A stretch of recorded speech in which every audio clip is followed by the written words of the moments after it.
Hello everyone, welcome back to the channel. So today I'm going to tell you how to view Wi-Fi password on Android phone.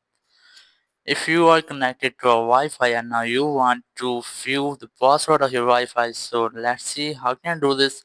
You have two simple steps. You just have to scroll down your control panel and here keep a long press on your Wi-Fi icon and then select more settings. And here a list of Wi-Fi networks will appear. You just have to select the connected Wi-Fi as this one. Just select settings icon and here just select share icon. Select it and then verify yourself by using pin or fingerprint. And after doing this, the all data will Wi-Fi will appear. Here you can see the Wi-Fi name and the Wi-Fi password. So that's how you can easily view the connected Wi-Fi passwords on Android phone.